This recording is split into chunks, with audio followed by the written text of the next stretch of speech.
48 hours on the hills, no tent, no sleeping bag, no roll mat, no rucksack, just the issued British Army Smock and whatever gear I can carry in the pockets. It's going to be cold, wet and pretty tiring. Let's do this.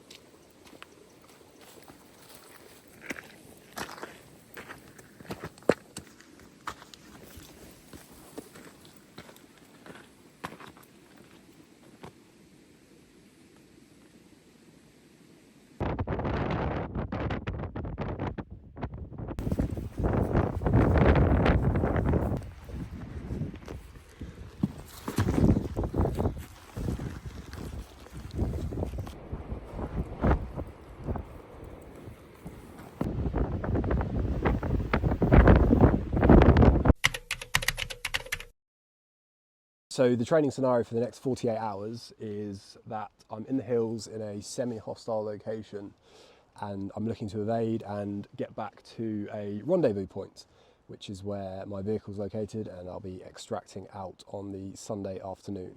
To make myself faster, more streamlined, ditched the webbing, ditched the day sack, and I've taken only the essential stuff out of that and placed it into my smock. We're going to run through that tomorrow when it's actually daylight. The clocks have changed and the darkness has come on rapid. So it's about 6:30 p.m. The clouds are starting to come in, so I'm going to guess we're going to get some rain soon. And I don't really want to be sitting here when that comes in. So what I'm going to do is I'm going to shuffle up the hill, just hugging this wall that I'm against. We'll find a slightly better spot to just explain what I'm going to be doing this evening and take you through the plan for the next 48 hours.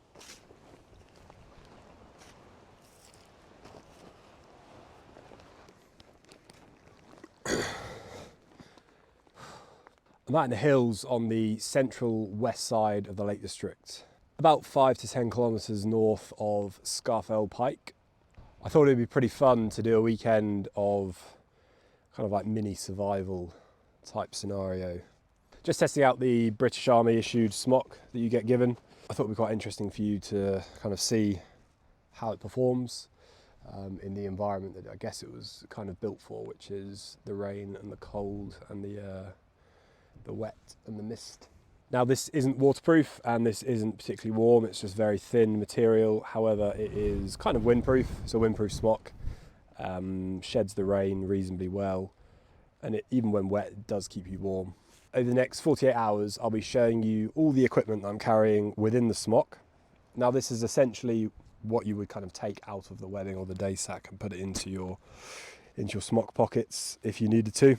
I've only got the 24 hours emergency rations that you carry in your webbing with me, so that's going to last me 48 hours. So I'll probably be hungry by the end of this. I've got those rations in one of these pockets here. I'm carrying 1 litre of water and the metal mug for hydration.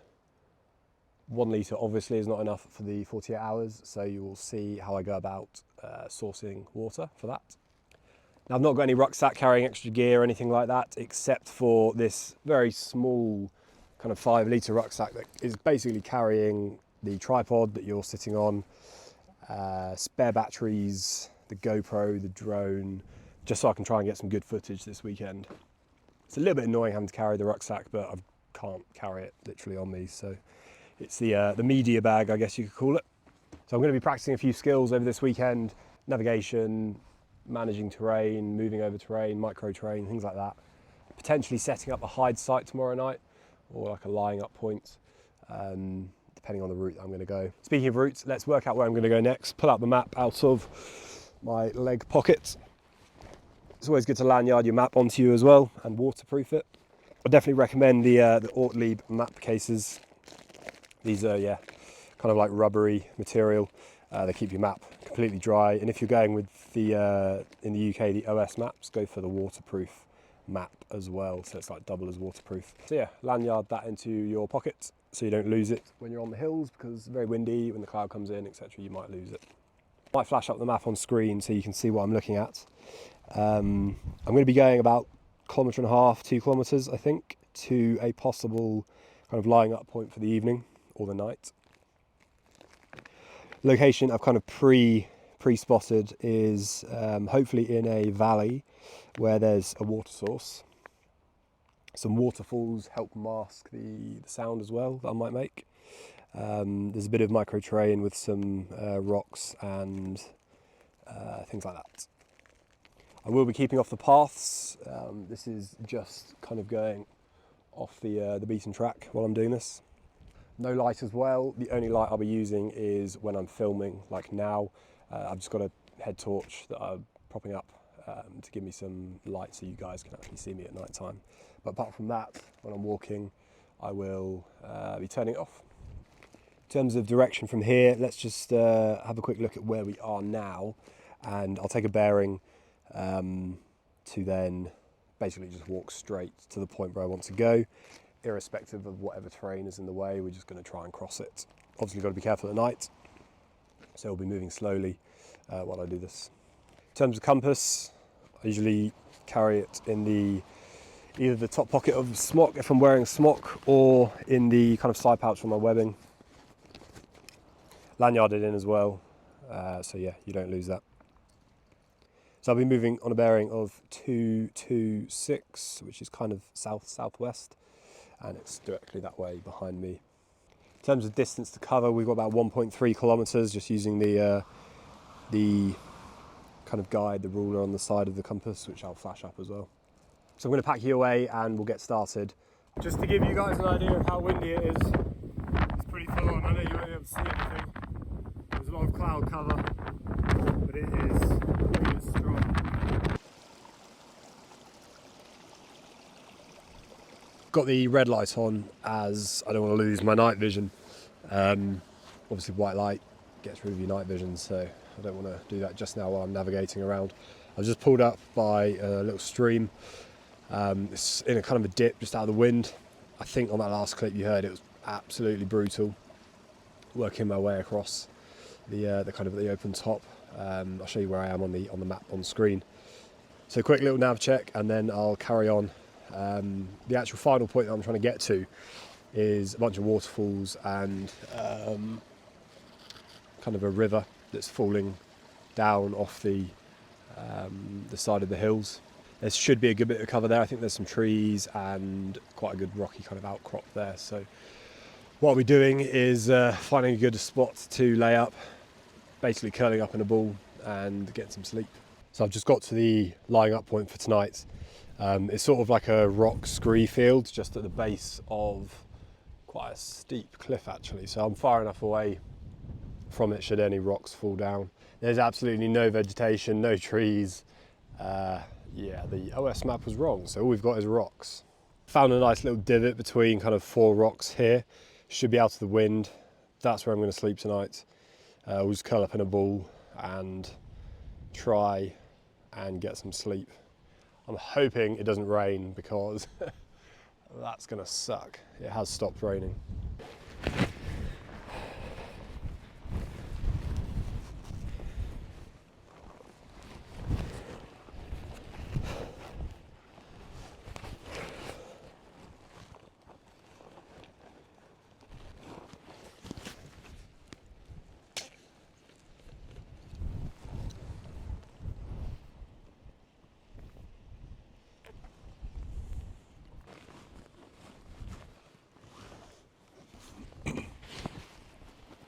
If you've ever seen Lord of the Rings, the Fellowship of the Ring, this area is a little bit like when the Fellowship are kind of holed up on the, or in the hills and the mountains, and the winged come, which are like these kind of giant bird bat type things.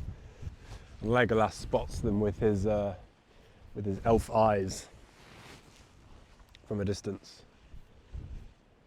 and they are sent by Saruman as his spies. So yeah, it's that kind of like rocky outcrop that they were hiding in. It's a little bit like this.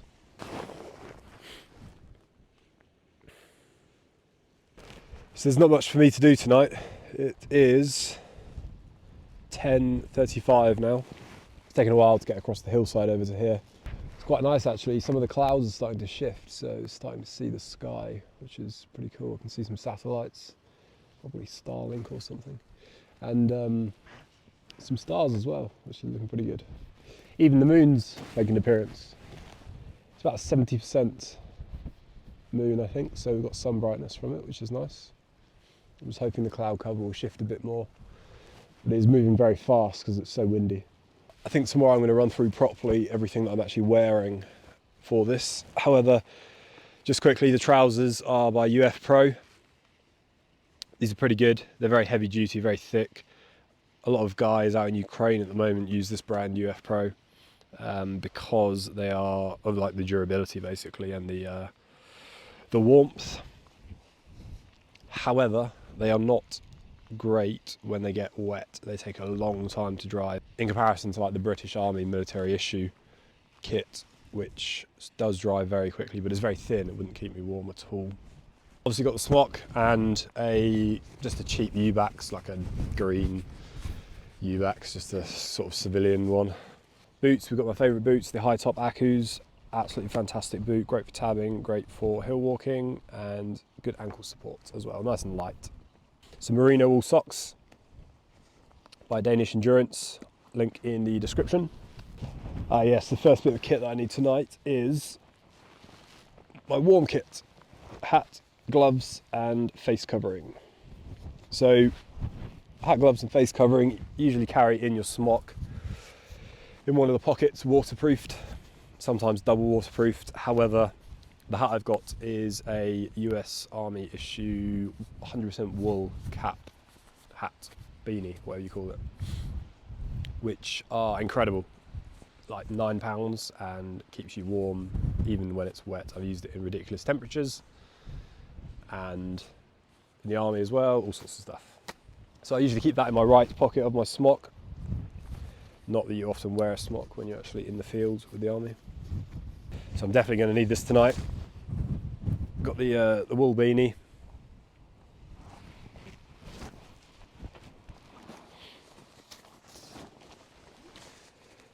The snood face covering, buff, all sorts of different names for that. It's merino wool, so it smells good all the time. That I will put over my mouth and probably my eyes as well, as a bit of a, you know, like face mask for the to keep the light out. Lastly in here, gloves. These are just the fast fit mechanics gloves. If you've seen one of my other videos on my civilian 48-hour kind of ultralight wild camping pack, you might have seen these, but I also would wear with those the mountain equipment waterproof over mitts. I don't have them with me here because I'm just using stuff that I would have pulled out of my webbing or was already carrying on me. So gloves, hat, hood. Don't usually have the hood out on the smock, usually it's rolled away. Wouldn't really ever use it. However, for something like this, I think I'm going to need it. So that's all I've got. No sleeping bag, no rucksack, no roll mat. I've got nothing to make like a browse bed with. Yeah, it's going to be cold. Really, the only thing I can do now is just curl up in a ball and try and sleep for like the next 5 hours until first light. No food for me tonight either. Only got 24 hours worth of rations, so I'm going to have to ration those rations. They're the emergency rations that you carry in the webbing. Usually I pop them in the kind of rear left utility pouch. I'll show you those tomorrow when I actually start using them. But yeah, I don't need those tonight. I'm just going to go hungry and we'll save them for breakfast and dinner tomorrow. And then maybe breakfast on Sunday as well. 24-hour rations are like condensed down. You don't take everything in a 24-hour ration pack. It's just what fits in that pouch. So it's going to be a cold, hungry, and hopefully not wet night tonight. I might see you guys at some point. Otherwise, I'll see you in the morning.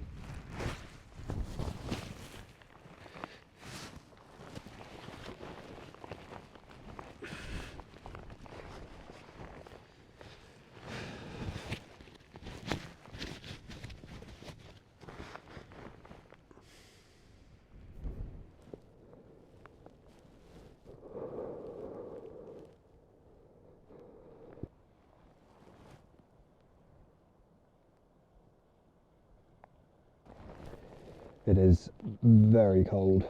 I think it's dropped down to about 8 degrees. Seeing about 2 a.m. Yeah, just like broken sleep on and off. Moon's come out now as well, which is not helpful because it's a bit bright.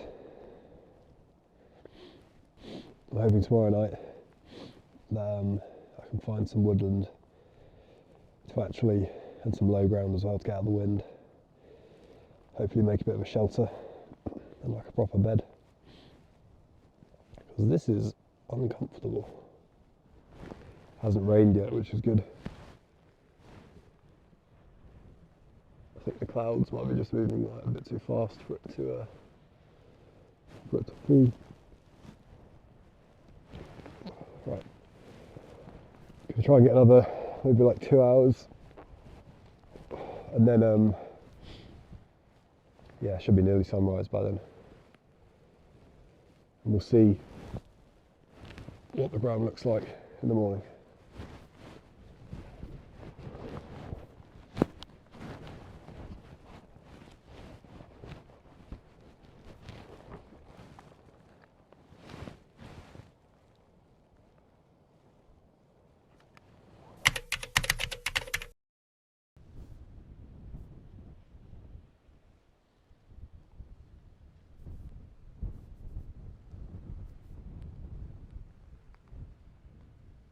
Woken up to an awesome sunrise. Pretty cool. I'm not actually that high up, but there's still pretty good views.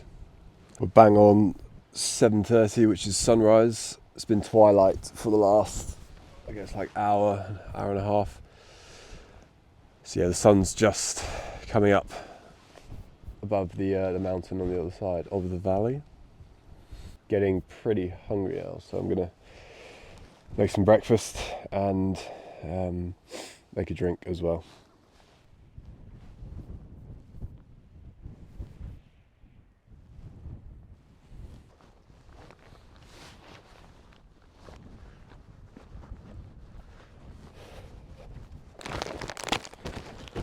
This is 24 hours emergency rations. This would usually be stored in the rear kind of left utility pouch of my webbing. Usually it's a couple of meals, maybe some snacks, and a couple of extras like water purification tablets. I always carry the wipe and potentially a spoon as well, if I've not got one in my smock, which I don't have today, so I've got this one. It's just a ration pack spoon. Tissues in case you need to go to the loo. 6 water purification tablets, does 6 litres, which is enough for, I guess, like just over 24 hours. Store matches with a striker. There's 5 of them that comes in that packet. Tea bag, obviously for a drink, and alcohol wipe. Yeah, disinfectant. Wipe your hands, wipe your face, whatever you need to. 4 bits of chewing gum, 2 in each pack. Then in terms of the actual food, all day breakfast, it's a pretty good one. Absolutely hate all the curries. They are just tomato sauce and beans basically, it's pretty horrendous. Did carry this dessert actually, rice pudding. Obviously rice is pretty good, cream, things like that. So it's quite filling, it's very thin, small package. 230 calories in that. But yeah, pretty tasty, so that'll be good for either lunch or breakfast tomorrow morning, I'll see. Last meal, I've gone for the real termats. These are a bit like the issued ones you get for like winter within the military if you go to Norway or something. This is reindeer stew. So these are dehydrated, these are super light. However, they obviously require water, preferably hot water, to rehydrate. So you're kind of limited to certain times that you can use these. Not ideal maybe for survival situations. However, I do have some water. There are streams, and I've got 2 little burner blocks with me as well. Why you would take this over this? Well, this doesn't need heating up. You can eat this cold. You can warm it up by just putting it in your Smock or under your armpit or something. They are heavier though, they're about twice as heavy as the dehydrated meals and not really as nutritious, I don't think. Lastly, coffee and a bit of sugar as well. Going to be making that this morning, along with heating up the all-day breakfast. I've got two fuel blocks. They are the Dragon Fuel blocks. I'm only going to be using one of them now. I'll use one this evening for this meal, and potentially add to that block with a few sticks and things like that if I can find some in the forest that I'll be in later, hopefully. In terms of heating up that food, some people carry jet balls in their webbing. I carry 3 pegs. And along with the pegs, I'll carry usually 2 or 3 of these Dragon Fuel blocks, kind of eco fuel made of ethanol, better than Hexy. Obviously, we want to leave no trace, as obviously we're in the Lake District, and if you were getting tracked or in a hostile area, you don't want to leave any trace either. So what I'm going to do is find a small rock, just place that down, and we'll put the pegs kind of around it with the burner on top, and then we'll light that and we won't burn any of the ground.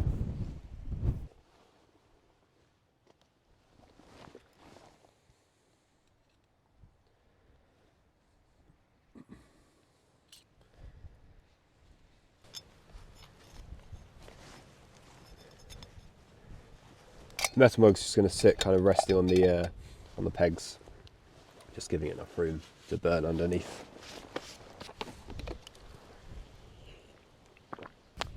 Best way to do this, I find, is to roll up the ration, pop it in like that, and then fill it up with water.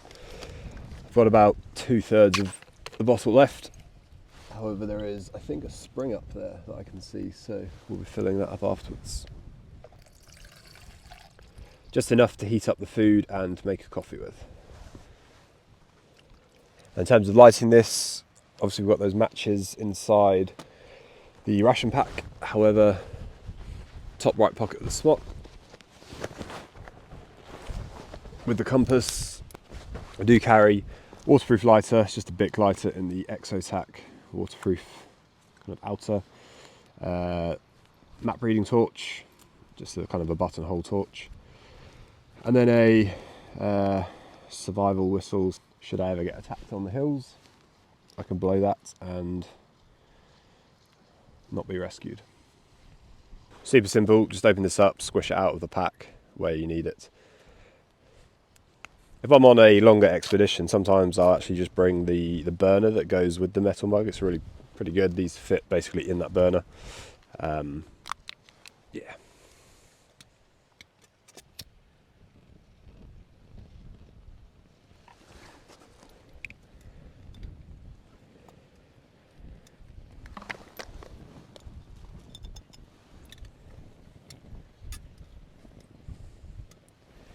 Going to be making myself a nice lukewarm coffee.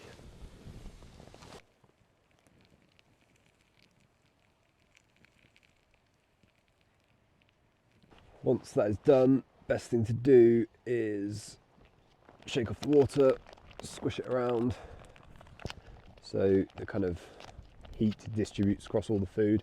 It is, with one burner, literally just like lukewarm. If you get it nice and hot, it's good to put in your pocket. It'll keep you warm until you go and eat it.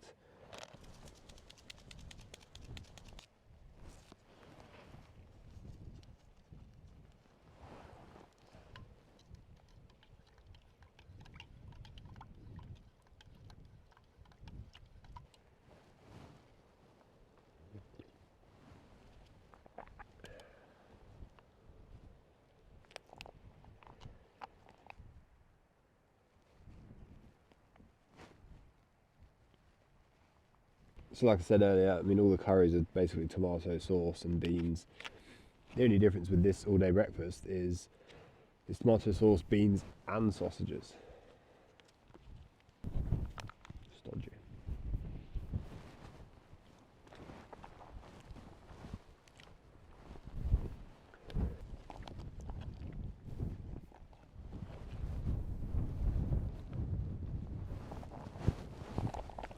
It's not too bad. It's just basically like eating cold baked beans with sausages.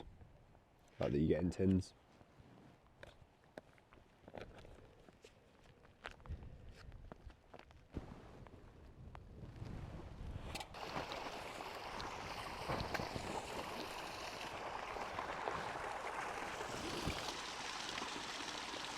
The weather's actually getting pretty bad.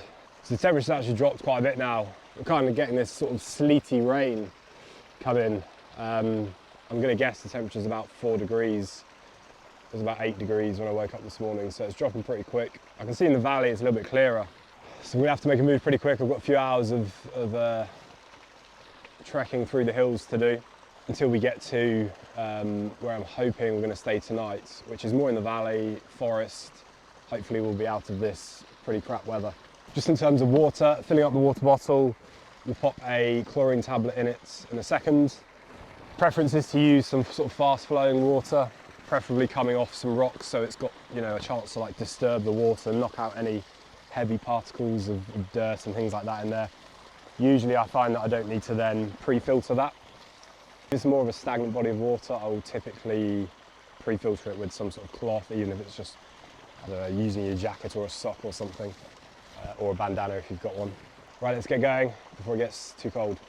The higher I'm going, the more this sleet is really turning into like, almost like snow. I don't know if you can see it on the camera.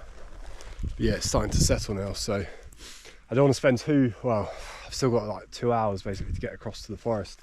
I don't want to spend too long up on the peaks because I don't really have particularly any safety equipment.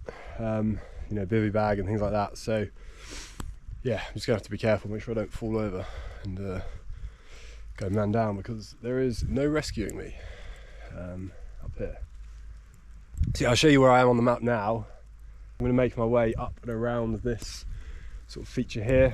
There is a path, maybe about 500 meters that way, but again, staying off the paths. This stuff isn't exactly, you know, fun to walk on, but it's not too difficult. It's quite squishy. It's almost like a heather. But yeah, I think you can see it's now starting to catch this, this snow, so it's going to be an interesting day.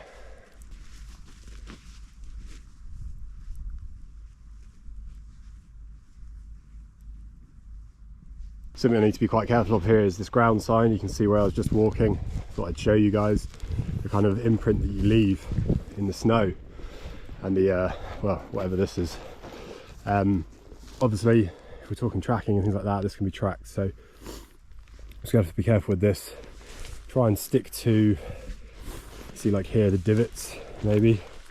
Walk in those bigger steps, as opposed to like actually just brushing through the heather, just to stay kind of a bit more under the radar.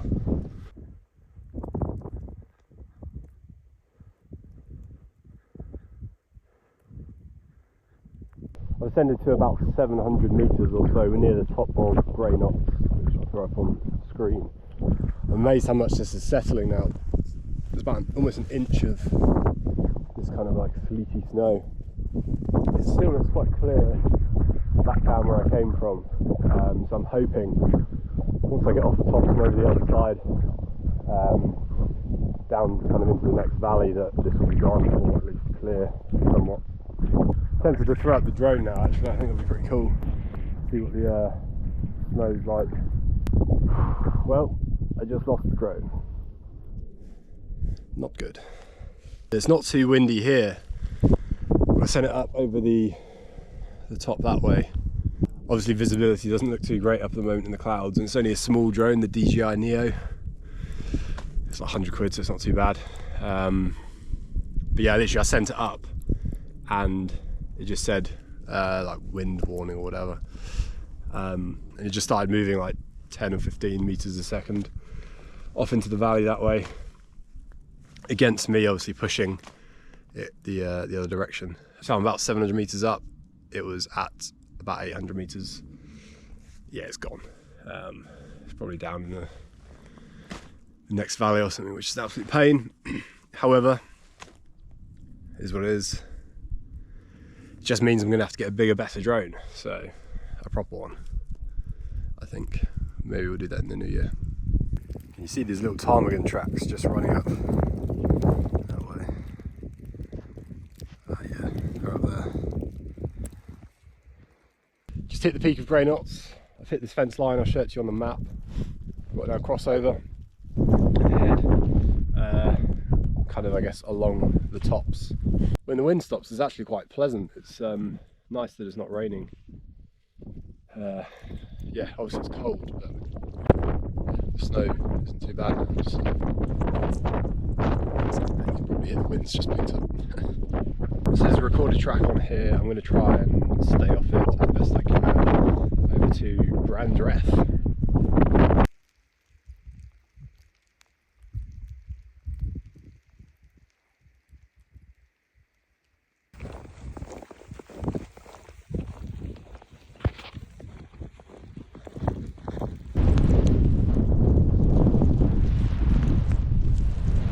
Right, that's Brandreth done. Next step, I'm going to head over to a crossing in the fence and take a bearing from there. It's like a solid known point. It's quite difficult to navigate in the snow, but I've got something to like work on. Should be. Hoping you can hear me, it's a little bit windy. It's also getting dark very quickly. It's only 2:30 in the afternoon, but because of this really low cloud and sleet coming in, yeah, there's just zero sun, so it'll probably get dark very quick, very soon. I wanted to get down to the forest in daylight, however, I don't think it's going to happen.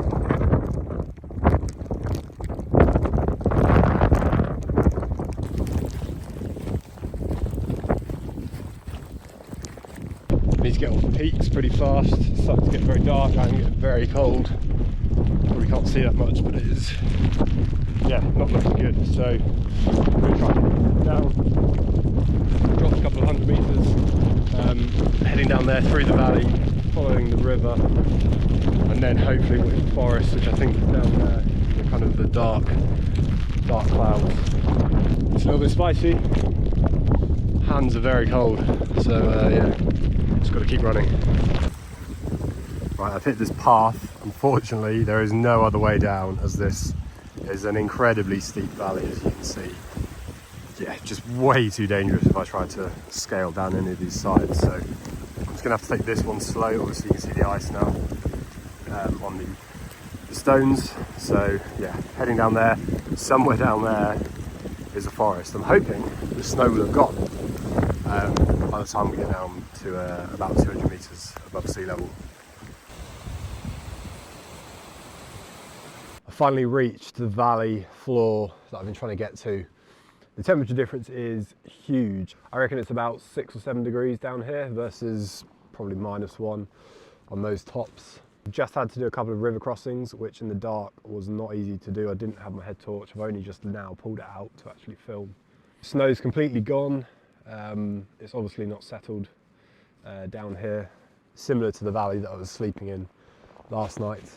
However, it is colder than last night, so I'm glad I've come over here to head to the forest, which I think I can see in the distance, about 500-600 meters, maybe further. I can start to see the tops of trees, which is great news because I'll actually be able to make a reasonably warm shelter. Last thing before I move on, I do carry a couple of snacks usually in the top pocket of like a smock, which I haven't eaten anything since breakfast. So I've got the squeezy peanut butter from the ration pack and a nougat bar type thing from it as well. So I'm just going to have these and then we'll carry on to the forest.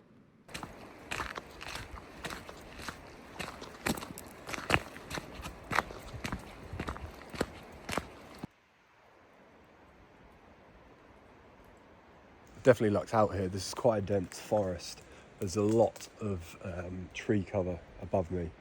It's a pine forest, which is exactly what I wanted. So I should be able to make a good sort of browse bed type thing, raised platform, and yeah, a little bit of shelter above me, but I don't know if I'm going to need it because these trees are so thick above me. So that's looking good. However, saying that, it is very cold, so I might only get a couple of hours sleep. If that is the case, I think I will just carry on in the dark, just keep trekking basically. So relax for a little bit, try and get some sleep, and then yeah, we just continue on the routes basically until the morning. Just means I'll finish slightly earlier than planned. But anyway, enough talking. The first thing I need to do is get some warm food inside me. So let's stick the burner on and eat this reindeer stew that I've been saving.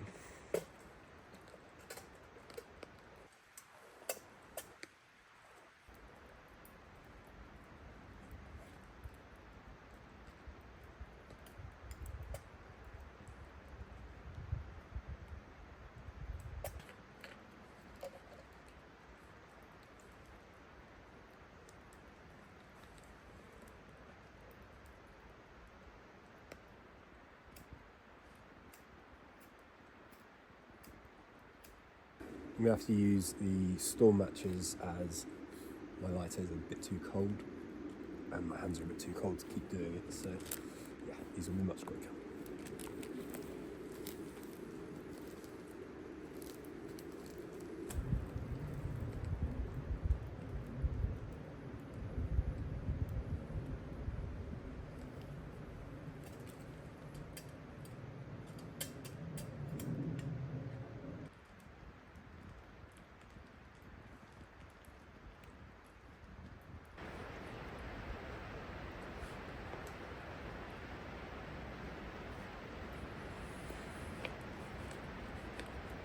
Tell you what, that is so good.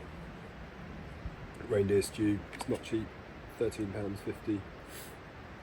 Made in Norway, I think. Right, yeah. One of my favourite ones. I think the only one better than this is the chicken basil risotto. No, chicken parmesan risotto. It's about 1,000 calories in that one. Yeah, it's nice. Right, so I'm going to finish eating this and then we'll work out what to do for a place to perch, and then yeah, decide how long I'm going to stay. See if I can do at least half the night. Right, I've just spent about 20 minutes trying to find some like decent bracken and pine needles and things like that. Everything is dead, which is a bit annoying. All the live stuff is pretty high up because it's such a tall, dense forest, so nothing's really growing down here. It's all 30-40 feet up, so a little bit screwed there.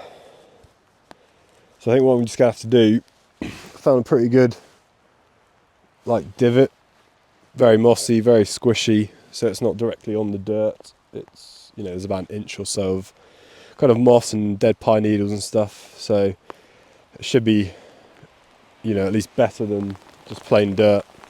I think plan is I'll just basically try and snooze, sleep what I can, and then I'll just have to, when I get cold, get up and start walking around and doing stuff. And then just before sunrise we'll probably get up and head off. Or if I get too cold I'm just going to start walking anyway, but yeah, we'll see. Right, I'm going to try and get comfy and I will see you guys in a few hours.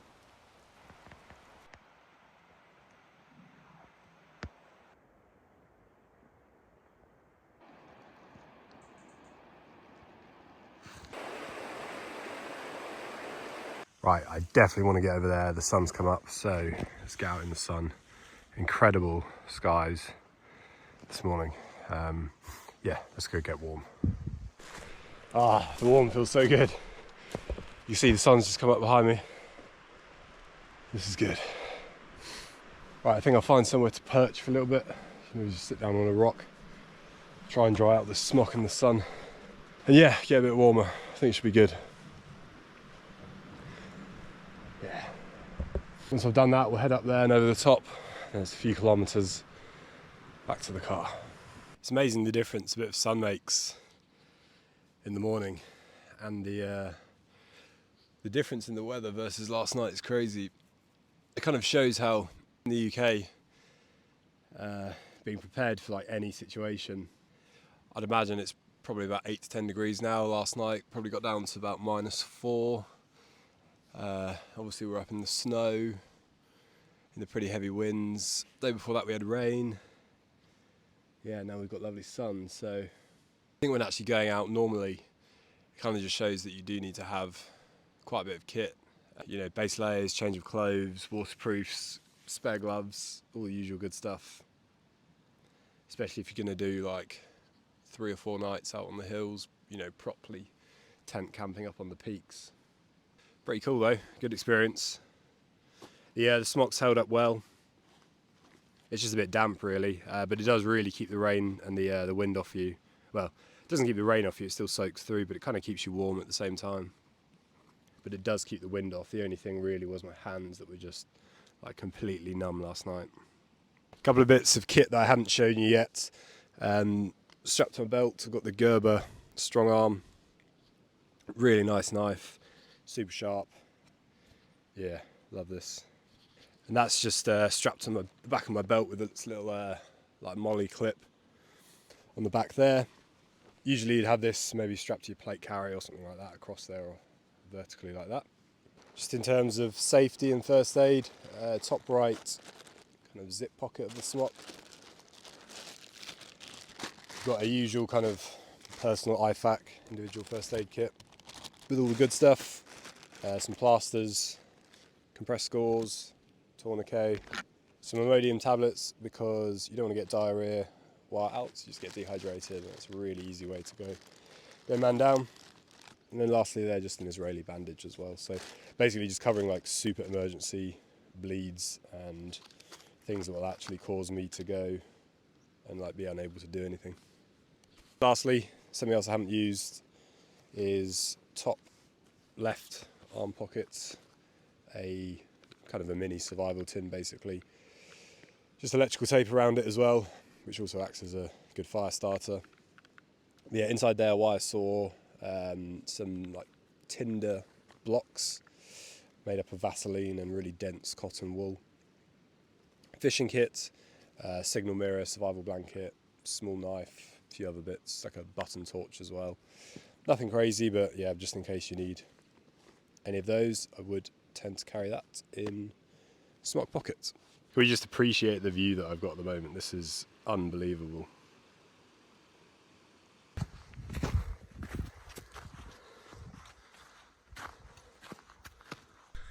Near the top of Haystacks. It's a pretty gnarly climb. I've just had to take my Smock off as I am sweating. Yeah, I've got to head up there to the top and then over and down. I think, I'm hoping we'll be able to see the car from the other side. Yeah.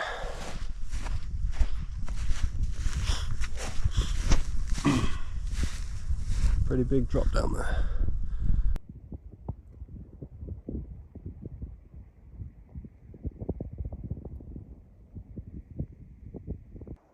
You can see where we camped up last night, all the way down there in the forest. It's pretty cool.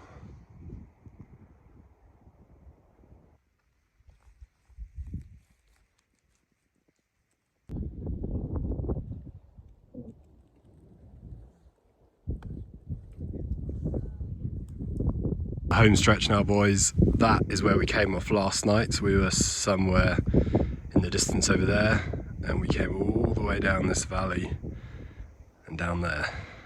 But to get back to the car, we're going that way. So I think there's a little path up the end there. So we'll stay somewhere near there, I think.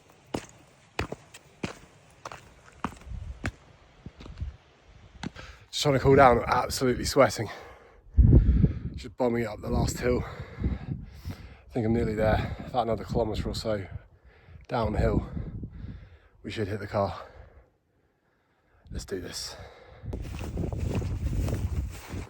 Overshot it a bit, boys, but the car is down there. Almost home. Yes, boys, we've made it back to the beast. All right, let's get this off, do a quick debrief, and then we'll finish.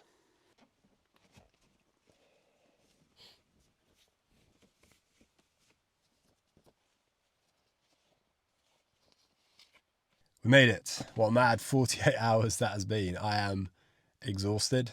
I am very hungry. and I'm very much looking forward to getting a shower. I think one of the main takeaways from this 48 hours has actually been how difficult it is to film and kind of get a YouTube video done whilst actually being on the hills and, you know, not having particularly a lot of stuff with me.